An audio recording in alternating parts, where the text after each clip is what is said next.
Kayumba Nyamwasa, a presumed criminal at absolute liberty in South Africa. The crimes committed by the RPF Inkotanyi of Yoweri Kaguta Museveni have been covered up until today by the Western elite who entrusted them with the bloody mission of exterminating African peoples, starting with the Hutus of the Great Lakes region. This is an injustice that the people of the world should denounce by all means. But since this elite is expert in manipulating and planning organized crimes and hiding them, the people of the world have fallen into the trap of its malignity. This malignity consists in considering the Hutu people as executioners while they are the victims of a group of criminals who call themselves Tutsi. However, not all have fallen into this insidious trap. For example, Mrs. Judy Rever is one of the valiant investigative periodists who have brought to light the horrible crimes committed by the RPF Inkotanyi against the Hutus and Tutsis of the Great Lakes region of Africa. In fact, in her book entitled, Rwanda, In Praise of Blood, The Crimes of the Rwandan Patriotic Front, published in the year 2020, she exposes point by point the serious crimes of the RPF Inkotanyi which have never been punished by any court. From page 311 to page 334. She exposes the crimes committed by the main authorities of the RPF Inkotanyi. In this list of 20 personalities, Kayumba Nyamwasa occupies the second position.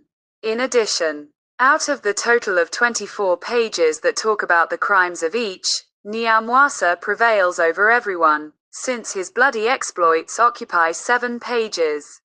This most criminal man of all the Inkotanyi claims today to be involved in politics to save Rwanda.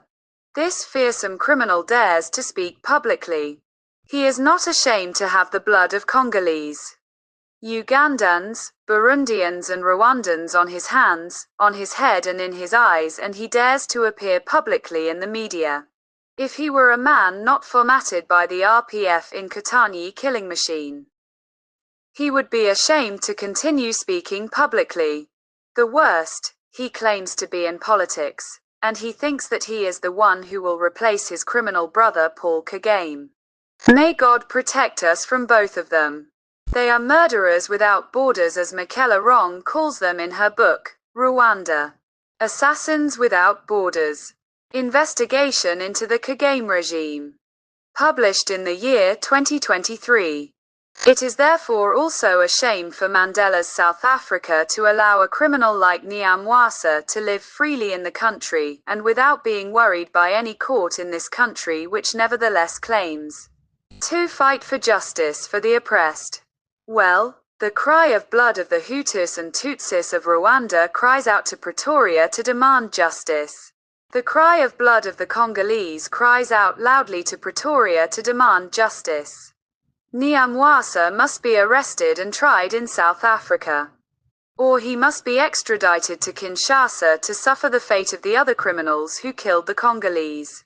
The fun is over. It is time for justice. If we want to avoid revenge.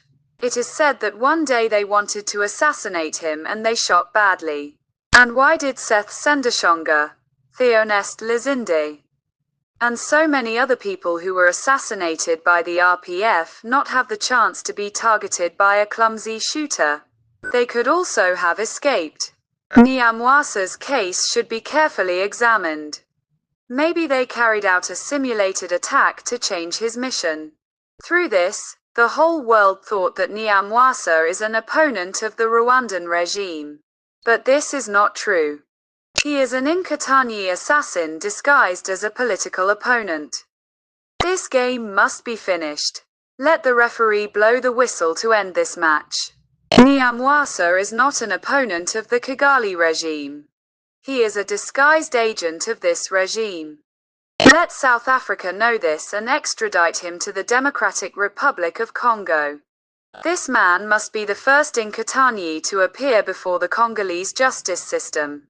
If South Africa is truly an ally of the Democratic Republic of Congo, Let it prove it by extraditing Kayumba Nyamwasa to Kinshasa.